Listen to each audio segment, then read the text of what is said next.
Good morning and welcome everybody. My name is Brandon Laws. I am the Director of Marketing at Xenium, and today we're here with Molly Kelley, who's Good presenting morning. on successful onboarding. Welcome aboard. So I'm going to do some housekeeping items for everybody before I turn it over to Molly. Wanted to let you know this is a 30-minute presentation. So Molly is going to talk straight for 30 minutes. As opposed to crooked, right? I might chime in every once in a while. And then we have a 15-minute Q&A. So there is a chat window in the GoToWebinar sidebar module. So feel free to just throw in your questions as they come to mind throughout the presentation. I'll be monitoring those. Molly and I are sitting together right now, but I have a separate computer. I'll sit here and kind of filter through the questions as they come in. So feel free to just enter a chat, and I'll be sure to respond to you for that. Perfect. Slides and recording will be available after the session. So for those that do stay the entire time, we always like to follow up in an email with the slides and recording. So definitely feel free to reach out if a couple of days have gone by and you haven't heard from me. But I'll definitely within 24 hours I'll probably get that out to everybody. Mm-hmm. And then for news alerts, events, webinars, and then other content that we have, you can easily get that by subscribing on our website. If you go to the homepage and then scroll about midway down the page, enter your email address, you'll get all of our updates before anybody else. And that's probably the best way to get our updates as they come out. And then lastly, there is HRCI recertification credit available for this for 2015. We actually certified this for 2016 as well. So if we offer it again in 2016, that will be available. So email me at brandon.laws@xeniumhr.com and I'll give you the certificate with the code and everything. So with that, I wanted to introduce Molly Kelley, who is our amazing presenter. She is a senior HR business partner at Xenium. She works with so many small and medium-sized companies. Right. I know you focus a lot on nonprofits. I do. But definitely a vast array of clients that you have. And you are the trainer extraordinaire at Xenium as well. Oh boy, wow, that's giving me a lot to live up to, but thank you.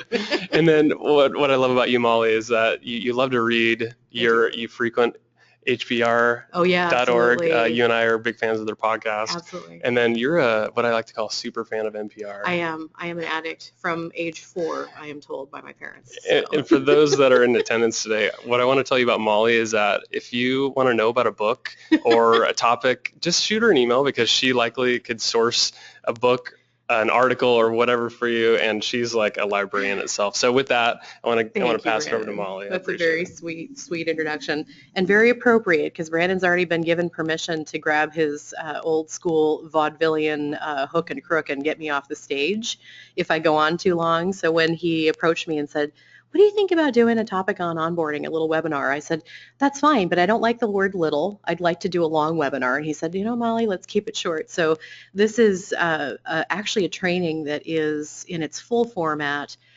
3 hours in length. So we normally would be presenting this material and this topic in 3 hours. So we're slimming it down quite a lot for those of you who are panicking right now. We've got about 10, 15 slides to work through, and Brandon promised that he would give me the cut me off if I go too long. But this is a topic that's really near and dear to my heart. I've been in HR for 15 years, have onboarded literally thousands of employees. And I'll tell you, in all honesty, I've not done the best job until these last few years. I think, like a lot of people, onboarding was something that just had to happen to get new folks in place. And it has been the last few years as we've done a lot of work within culture and community with our companies that we've really realized how important this is. So just to give you a little bit of statistics on why first impressions really matter, why this process of onboarding is so important. In the United States, every year, more than 25% of the workforce is experiencing a career transition. And that's certainly true right now, where the unemployment rate in Oregon is the lowest it's been in decades. So we've got a lot of movement right now.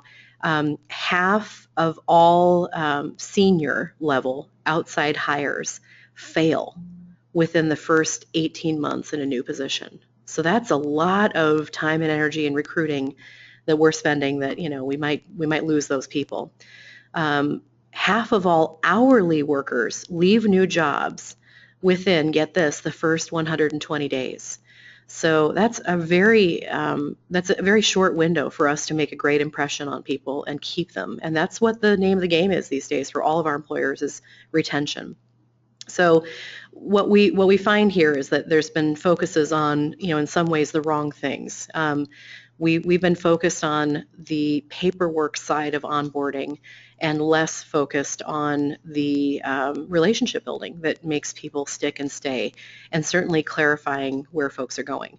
So the model that I found very interesting in all the research I've done, you can see on your screen right now, is kind of a four-pronged approach. Where we start with the compliance pieces, which are the basic I-9, W-4, things like that. But then we move into clarification. So how do people do the job they were hired to do, and how does their job fit into the overall picture? And then we also spend time in the onboarding process focusing on culture and connecting people. Forming those connections between individuals. So that's what we're going to be kind of breaking down today, and I'll be spending probably the least amount of time on the compliance pieces, which is frankly something that Xenium has in spades for you. So if you want, compliance related, can you send me the current I-9? Can you send me a W-4 for 2016? We're your folks, but know that this session is really focused on the what I would say is the next steps. All right, so we'll move to our next slide, which is challenges. So we're finding that there is, again, low organizational value on onboarding. And that's across the board. So basically, when you look at all companies, we have some companies that are not even processing the compliance pieces, the basic commitments around, can we get your identification? Can we, make sure we can pay you? Can we get your direct deposit set up? There are some organizations who aren't doing that. The number of folks who are then focused on clarifying the role of the employee in the new job goes even, further down. And I have some statistics for you that I'll be sharing in this session. And then certainly the number of folks who are connecting the dots between culture and people is even lower. So we have kind of across the board low organizational value on onboarding, lack of planning and time, lack of management accountability.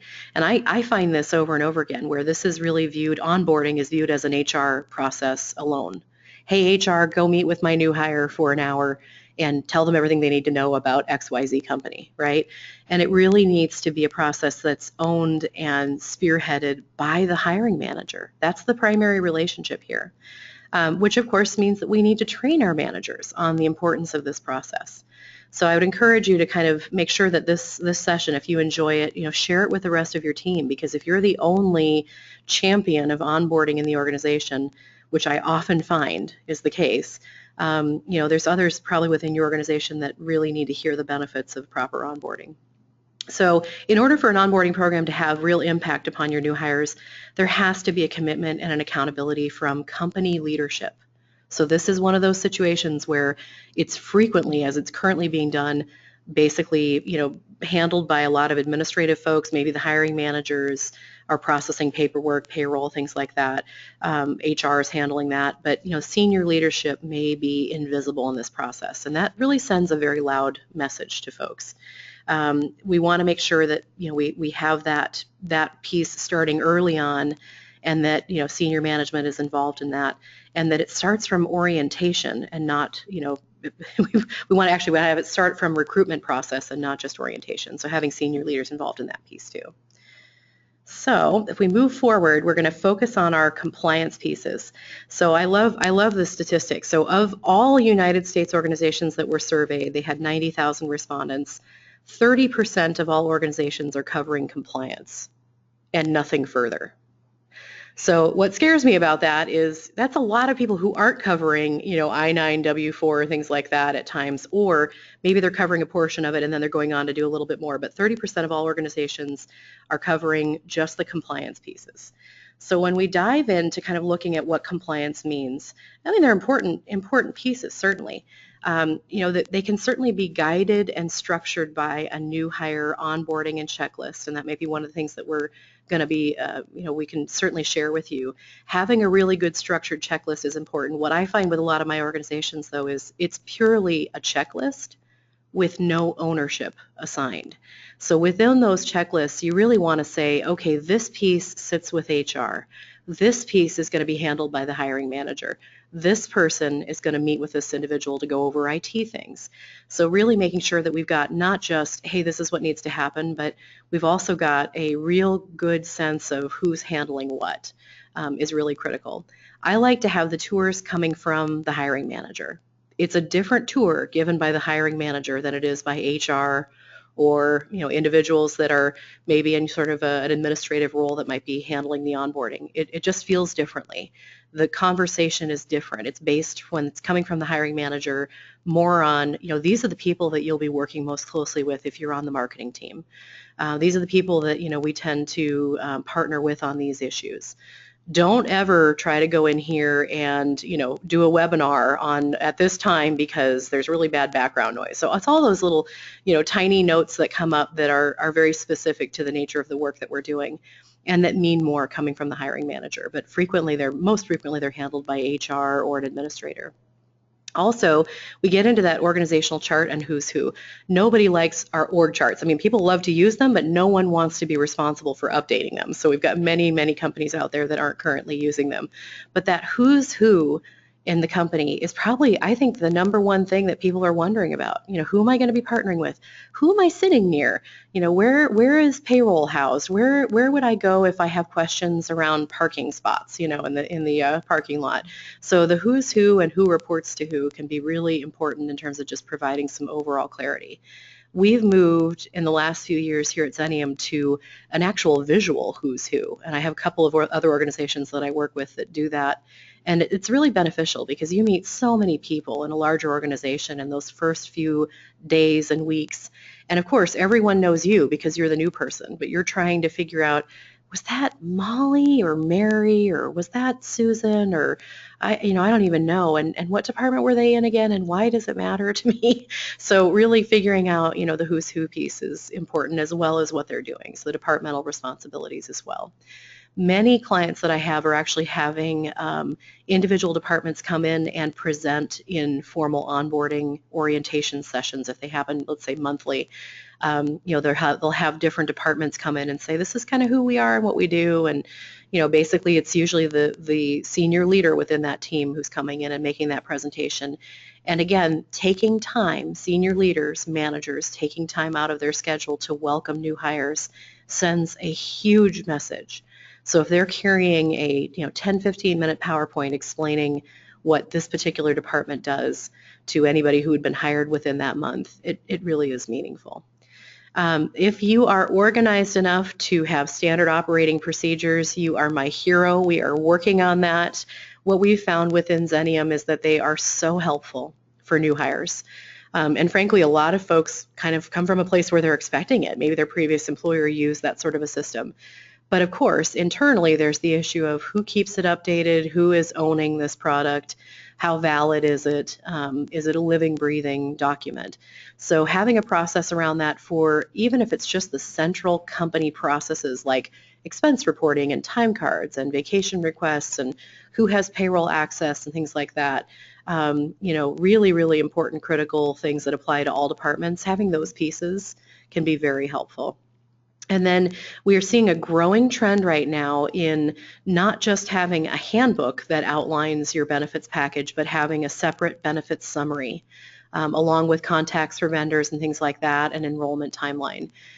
So really having something that plays up all of the wonderful things about your company that you can hand to folks either in the recruitment process or certainly upon hire. That's just sort of a flashy summary of what's possible, what's available. The ACA required document that's mentioned in there is that if you are an applicable large employer, if you have a group health plan, and you have employees that are trying to compare what your company is offering to what's offered on the exchange, there is a formal document that I can send you a template of if you want to email Brandon after the session or email me directly. That is a great document just to sort of, compare what's out there on the exchange versus what the company's offered. And for some employers, again, that is a required document for new hires. So those are the kind of the bits and pieces beyond just the I-9W4, pieces that we like to look for. Then we move into clarification from your manager. So, which I love the the graphic you picked for this. Vince Vaughn. There he is, Vince Vaughn. He looks a little skeptical, right? So he obviously has not had clarification from his manager on what job he's doing. So we find that 50% of all organizations cover this level of onboarding. And interestingly, businesses lose an estimated $37 billion each year as a result of employees not understanding their jobs. So, if we don't have job descriptions, and more importantly, if we're not reviewing job descriptions verbally, how do I know what I should be doing, right? So if we look on our next slide here, this is a really great moment, and this is, by the way, owned by the hiring manager, right? So this is the hiring manager who's setting expectations. It's a great moment to talk about not just what should be done, but how it should be done. So if we have an outline job description, that's great. That's not something that they should just be signing off on. A new hire would be signing off on, upon orientation with HR. But it should be something that's being reviewed in detail with the hiring manager. And again, we all know that what's captured in a job description is frequently much less detailed than what's captured when we go into detail and discussion, verbally. So we pull out the job description and we're talking about not just what must be done, but how it's being done. What are the objectives, the goals, and then what are the behaviors that we're looking for? How's the job successfully performed? And then how does that fit into the culture? So it's a bigger picture discussion tying the employee's role to the organizational goals and the impact of their performance. A lot of organizations will also couple this with a kind of a sneak peek at the performance evaluation. If you have a performance evaluation for that person, sharing that with them. How will I be evaluated? What are the competencies that are going into this? What does this look like? And when does it happen? When can I expect feedback? And that really is our next slide, around relationship building. When can I expect feedback? So that first 90-day period, what most commonly is used by an employer to assess performance, is maybe a 90 or a 60-day probationary period. There is obviously relationship building that needs to go into my comfort level with receiving feedback from you as a manager. So those meetings and check-ins with a manager, the hiring manager and the direct supervisor, are absolutely critical. And what we tend to find is that the new hire is seated with a current individual performer, so somebody who is not their manager but is really good at the job. So if I hire a new customer service person, I'm going to have them sit next to Susie over here because Susie happens to be, somebody who's been with us for 15 years and really knows everything about customer service. That's fabulous, and that certainly goes a long way to creating community and connection, and relationships, basically, provided those two get along, right? But provided they get along, that's a great way for people to kind of fit in. But it really doesn't address the most central relationship in this conversation, which is the relationship between the manager and the employee. We recommend a weekly one-on-one meeting when somebody has just started. Frequently, you're seeing that person a lot more than weekly. You're checking in with them daily. And that's always, of course, more time with them is better. Most of my managers are working managers, though, and they don't have the time to spend meeting with this person for 4 or 5 hours a day, right? But they're basically going to be spending as much time as they possibly can making sure that that person is getting settled, and then at minimum setting aside a weekly one-on-one meeting. We have a great checklist that we've used in the past to establish motivators. So there's more and more recognition that we as people are very different, and that what motivates you might be very different from what motivates me. How I'm recognized might be, very, very, much more meaningful in one format than another. Some people love to be pulled up in front of the entire team, the entire company, and told, great job, Brandon, we're so proud of you for launching this new blog and newsletter. Some people would rather die than be put in that position. So really knowing your employees well as a manager and establishing what motivates them and what would absolutely demotivate them / send them crawling out the door, is really a critical process and a conversation that you need to be having. At Xenium, we've created a wonderful little worksheet that talks about tell us about you, and it basically, all of our new hires complete it, and it talks about what kinds of things do you like to do in your free time. What are your hobbies? What are your interests? What kind of restaurant? What's your favorite restaurant? What kind of coffee do you like? And that is something that's saved on our central drive for people who want to share that information, which is almost everybody, I think. And it allows individual teammates to reward people. So if Brandon has gone above and beyond for me, and I'm curious about, can I just surprise him with a Starbucks drink today? Absolutely. Absolutely. The answer is always yes there. But, what I might like, my venti chai might not, be to Brandon's taste. So, then it's nice to know that he likes his black coffee venti, right? So it's little things like that, but it's also the fact that Brandon knows that, what really gets my bells and whistles going is a gift certificate to Powell's. So it's the individual moments that certainly, the thank yous that are possible. And we all forget that we filled this out. So when we get, something that's very customized to us, sitting on our desk as a thank you from a manager or a coworker, it really means a lot. Also, those meetings, whether they're weekly or eventually move to monthly, once somebody's been settled in a little bit more, would cover current projects and priorities with status updates. And in every one of those conversations, the manager is saying, what do you need from me? What more can I provide you? How can I help you be successful? As well as celebrating those accomplishments and owning the fact that it's a tough time. If you put yourself back back in time, maybe for some of you it's not that long ago, but whenever you last started a job, it's an incredibly overwhelming and stressful time, even when things are going well. And if it's a stretch job for you where maybe you're performing a lot of new duties or you're new to the workforce, like our millennials, there's just a lot of adaptation and adjustment going on. And it's a time where there can be challenges, and being able to, as a senior manager or a manager of this individual, own that and say it's okay and you're doing well, or, we've had some stumbles, but we can work on these areas, is so meaningful. One thing I would just share with you guys that I find fascinating is that IBM is actually kind of leading the way on this. I cited the SHRM Foundation's Onboarding Employees Maximizing Success, which was published, I think maybe about a year and a half ago. And we'll provide a link to this article, but they talk about how IBM does not consider people to be fully onboarded until they've hit the 1-year mark. And that their onboarding process is a phased process. It's a 3-phased process that involves mentoring and a ton of feedback and relationship building. So this idea that, you are ready to go after a month on the job or even 90 days on the job is a little bit ridiculous. I mean, most employers that I talk to will say, yep, it takes about a year for people to really know what they're doing. And I think most of us have had that experience where, we're still encountering new things 8 months, 9 months into the job. And just sort of owning that as a manager can be very reassuring. So, of course, the relationship, kind of falls apart. It can't carry us through if we don't have a training plan. And this is, I think, one of the things that I see least often when I have someone onboarded. So, it takes time to organize a training plan.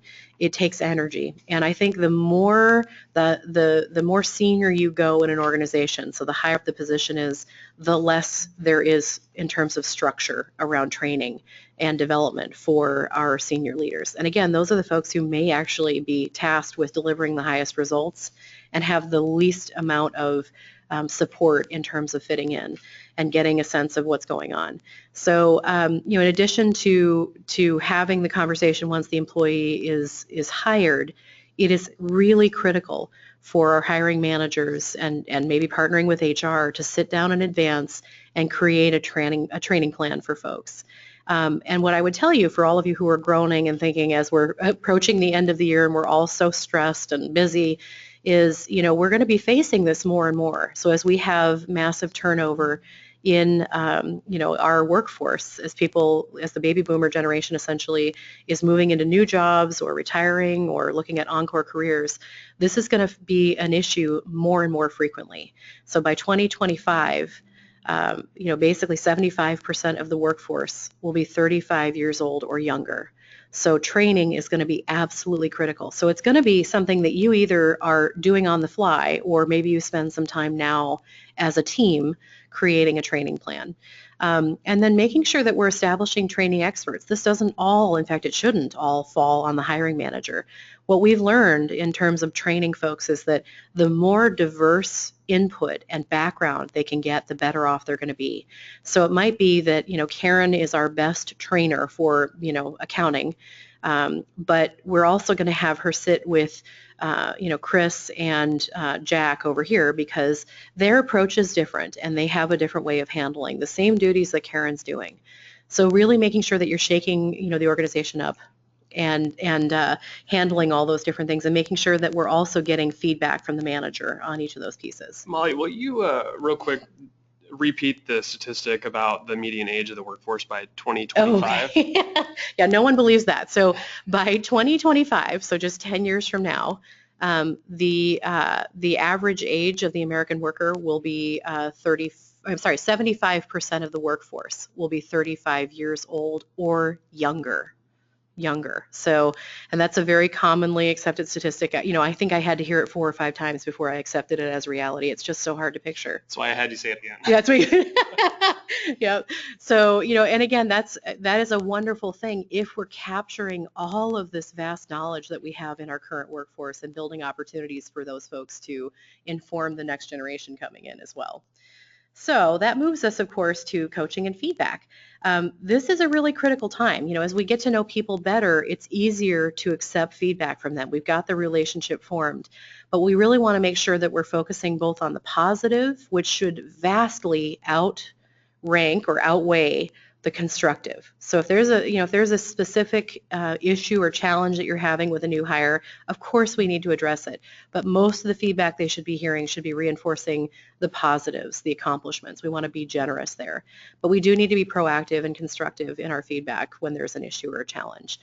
And how that's received is really dependent upon how we deliver it. So being very specific, making sure that feedback is being given in private as much as we can, making sure that it's frequent and timely so that we're giving the feedback in the moment as much as we can, and that we're building on their strengths is important too.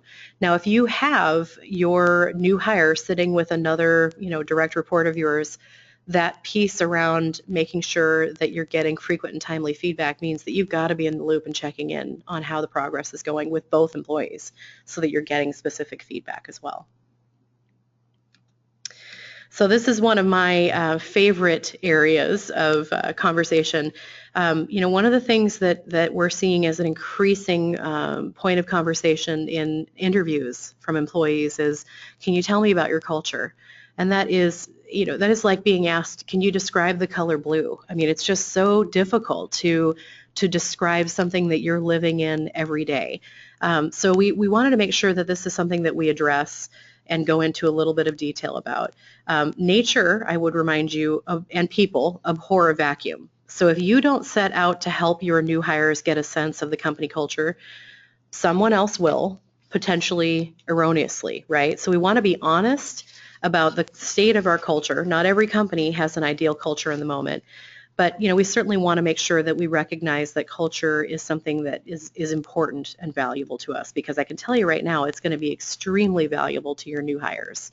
So to know that, we have to do our homework. How would our current employees describe company culture? And if you haven't done this work already, we actually have a fully fledged culture deliverable where we work on developing some culture norms and conversations, and out of that can come an agreement that is far more realistic and real, authentic than something that's just posted on the wall.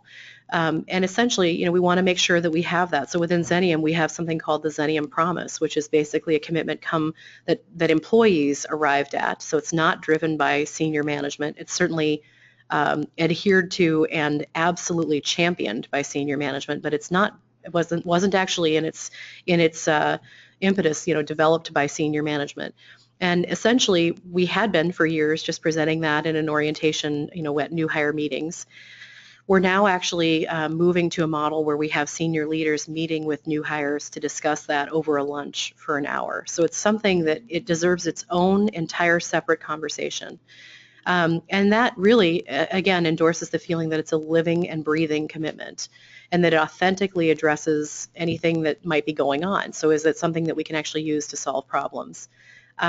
When you have a situation where you're onboarding someone in a team that's struggling, maybe you've had a lot of transition, or maybe you've got a manager who's relatively new and isn't settled into their role yet, or doesn't quite know what they're doing, or maybe you've got some poor performers. At some point in time, that is going to become a very clear reality for your new hires. No one sees your culture more clearly than your new hires. So as the manager or overseer of that department or that team or that supervisor or lead, you need to be prepared for those questions or concerns to come up and answer in a way that's, of course, respectful of whatever performance conversations are going on. And really what we recommend is trying to be future based. So, we're heading in a new direction. We've had some transitions. We're embracing a different tone. We've had some new leadership take form in this department. Here's what we really think your strengths are going to bring to this team. And we can certainly, go into a lot more detail about that with you individually. Those of you who are Xenium clients, can partner with your HR business partners, because that's a very common area and a concern for managers is I've hired this fabulous person, but they're going into work with negative Nelly. And how do I not lose them? How do I not lose their excitement and their generosity? So having that conversation is important too.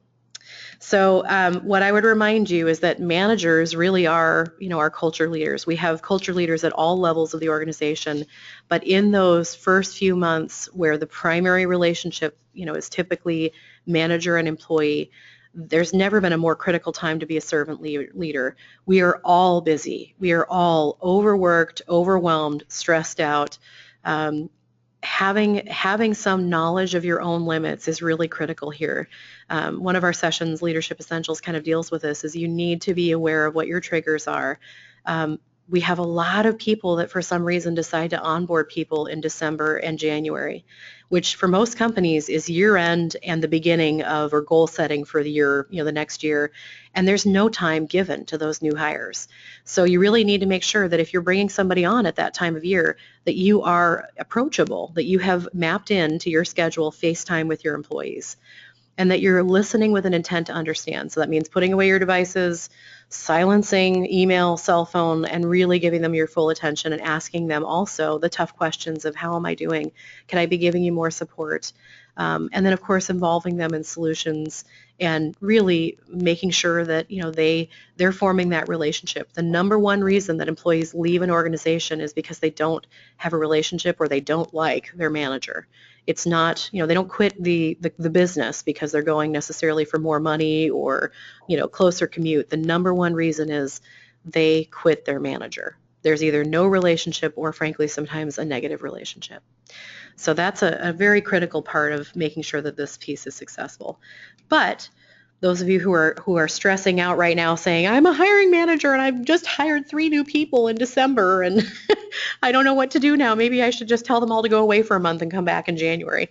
Remember that you are part of a team. My hope would be that you've got other folks around you who can be a part of supporting you to make sure that your employees are successful. And really having this conversation as an organization and realizing that, the relationships that are formed, not just with the manager, but with the rest of the team are really critical. And importantly enough, outside of the team.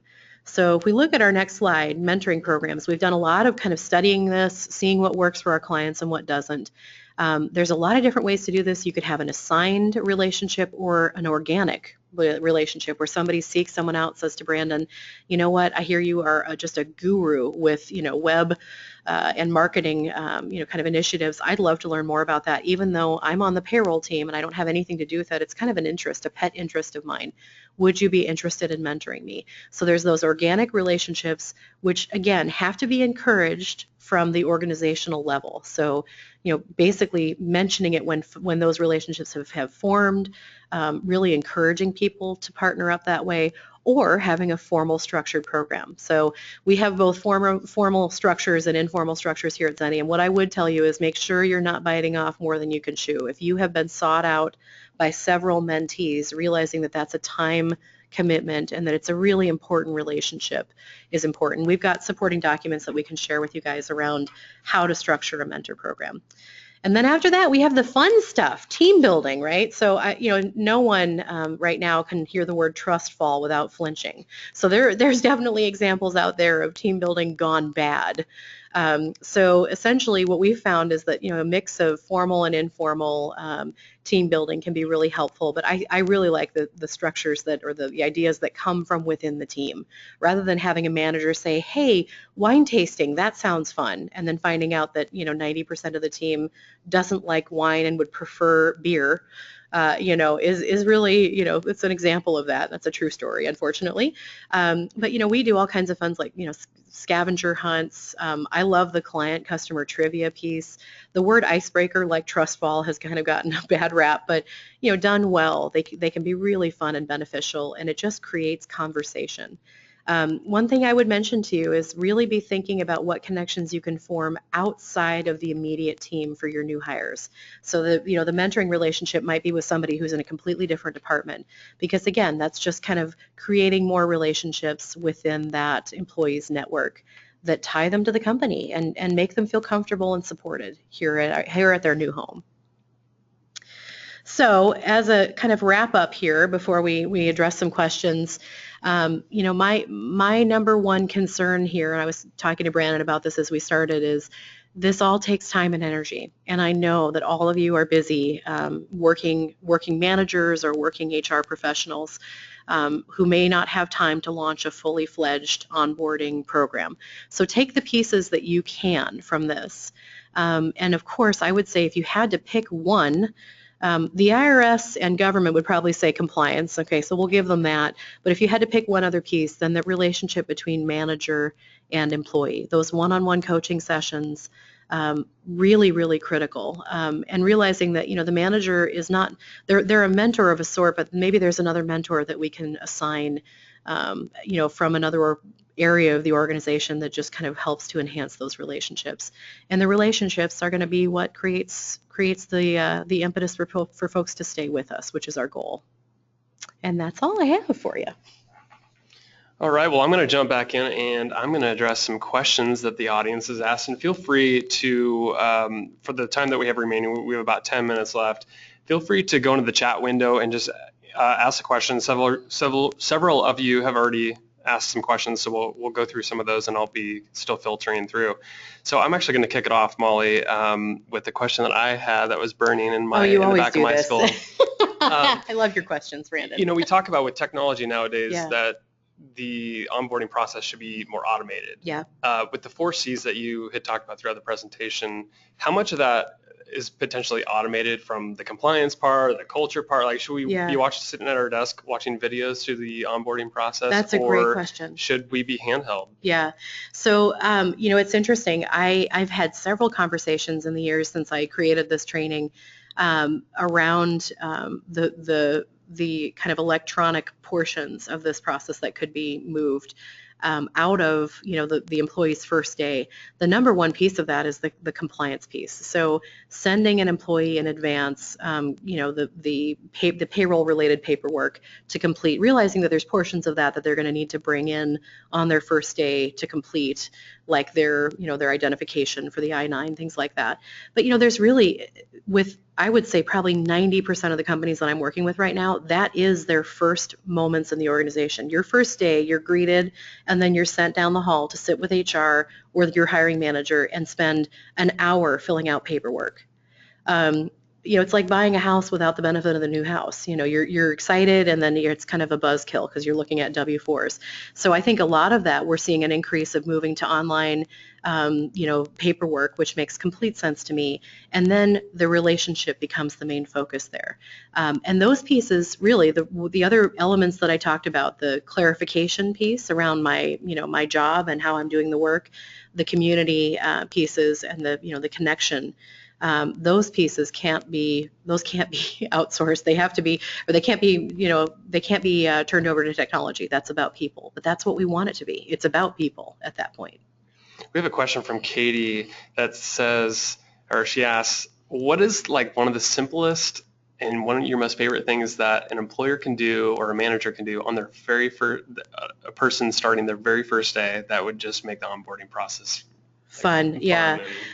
Great question, Katie. I mean, it sounds so simple, but it takes time and it takes advanced communication. But I think a team lunch is a really good idea. And it doesn't have to be the entire team. It can be just making sure, and this is an important dynamic that it's taken me a few years to observe, but when I've identified it, it makes sense. We want 2 or 3 people involved at that point. So, the dynamic, if I'm going out to lunch with my manager whom I don't know, is completely different than if 2 or 3 people are there to kind of help carry the conversation. So something that helps welcome them, that, essentially we're treating them, making it a special event, and frankly, the conversations that we're all wondering about. Who are these people that I'm working with? I don't want to know your title. I don't want to know what you do necessarily as much as, are you somebody who is going to make me feel comfortable in this job? That's, I think, the number one, piece of that. It speaks a lot to the relationship building. We had a question from Emma that was, I thought, a really good one. So for those companies that are really developing processes around onboarding, and maybe they have just one person in charge of the onboarding process, but let's say you want to develop a task force or a team to really just think about that, and we've done here at Xenium. Yeah, we have, yeah. So how many people, I guess it depends on the size, but how many people should be part of that task force for onboarding? That does depend. And I think, Emma, I think the most important thing would be to have diversity within your team. So having, especially tapping into some of your newer hires and having them be part of that task force. I would say, 3 individuals or more would be great. If you have a company sized 5 and you're not doing a lot of hiring, maybe that's less critical. But, basically for larger organizations, you could go much higher. But having, 3 or 4 people that can really have diverse approaches to it, and then having some of those people be relatively new hires and really welcoming their feedback and listening to their feedback is absolutely critical. Brandon mentioned that, the online technology piece, we've actually moved to recording a few webinars and training sessions for our new hires as a result of direct feedback from them. But what they enjoy most is job shadowing, and they like to job shadow multiple people. So we had kind of been going in the direction of moving to pure technology-based, watch this video, this talks about how you conduct an investigation into harassment, is so different than, hey, why don't you come out and watch a handbook rollout? So really, kind of getting as much diverse input as you can is very beneficial. We had a question from Danae that follows up on that statistic you gave earlier, which was, I think, mind-blowing. I think we all had to do a double take of what you just said. But when 75% of the workforce is 35 years of age or younger, how, and this is an opinion-based question for you, how do you think this is going to influence the job market? It already is massively. And one of the things that I really treasure about that is that we're seeing more and more encore careers, which is when generations that have worked for decades and decades and decades, rather than just retiring automatically at the age of 62, they go on to find some really important work that they're passionate about within their organization or potentially with another organization. You mentioned, Brandon, in my intro that I work with a lot of nonprofits. That's very near and dear to my heart. And we're seeing an increase, amongst all of my nonprofits, we're seeing an influx of folks who are, senior leaders within their organization who are saying, look, I'm going to go to semi-retirement. I'm still going to work as an investment broker on, Tuesday, Wednesday, and Thursday. But on Mondays and Fridays, I'd love to come to the Oregon Historical Society and volunteer as a docent, or, work for you as a, as a technician in the library. So having that kind of influx of folks that are passionate about the work that we're doing, and then having, I think, frankly, the other piece to this, Danae, is the work-life flexibility. Because what that means is not just that you've got people whom you might lose to retirement if you can't accommodate their greater need for flexibility. You also have an influx of folks that might be starting families in their 30s. So we need to have more and more flexibility within the workplace, which comes down to culture, right? So that's, being able to communicate work-life flexibility, work-life balance is a really critical part for most employees, and certainly I think it's the number one request amongst millennials right now coming into the workforce, is that work-life balance, and how's that going to work?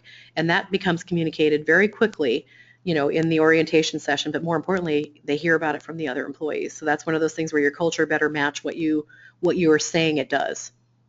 We had a pretty interesting question come in from Amani that based on the corporate structure that they have, or maybe in the experience, fragmented operations, maybe multi-location. When you have that sort of a corporate setup and you have a new employee come in, how do you get them orientated to that sort of setup? That's great. And actually, Monty, it's funny you mentioned that, because I was going to mention to the team here that's listening that we, Brandon, Susie, and I did a separate podcast. It's only about 15 minutes long, on the topic of how do you support and partner with remote employees. So the onboarding process for remote employees is complicated significantly by distance. And some companies, of course, are completely remote, where maybe the founder is in one state and the hires, the 20 employees are in all different states and working from their homes. That's going to become more and more common also, especially in the Portland metro area where traffic has been an issue lately. So we're seeing more of a drive for work for home flexibility. So however that works, what I would tell you is there are some things that cannot be replaced by technology. So a face-to-face meeting, at least for that first few days that the employee is hired, bringing them into the corporate office and having them work there remotely, it's worth the airfare. It is worth the hotel. It is worth the meal vouchers, right? It's worth it. It's an expense that forms relationships, and it's a particularly challenging situation when all of your workforce is remote. But bringing them together for quarterly meetings, or maybe once a year at least at minimum, is really critical. And again, we'll make sure that we include a link on this training to our podcast on remote employees, because it's a pretty hot topic right now. Great question. And I want to restate for the audience members that may have missed it earlier, we are recording this session, and we'll follow up within probably about 48 hours with the recording, the slides. So Molly dropped a lot of stats in there, and it's all good stuff. And I think a lot of people probably want to re-listen to this. So, and furthermore, we have so much content available on our website that's absolutely free. Articles, white papers, other free content. Go to our blog, xeniumhr.com/blog. And then we also have 2 podcast shows. The one podcast, HR for Small Business podcast, is an interview type podcast where I interview people like yourself, Molly, you've been on several times, where we just talk about technical HR and other leadership topics. And that can be found on iTunes, or you can go to our website, and it's www.xeniumhr.com/podcast, and you can access them that way. The other one is It's About People, and that's, you just mentioned, Molly, Susie, and I, we get together and we just talk about articles and other interesting topics that are out there. So those are a couple different free tools that if you're looking to expand your knowledge, that's a good way to do it. Webinars like this, all the recordings are on our website as well. So on the screen, you'll see the web URL as well.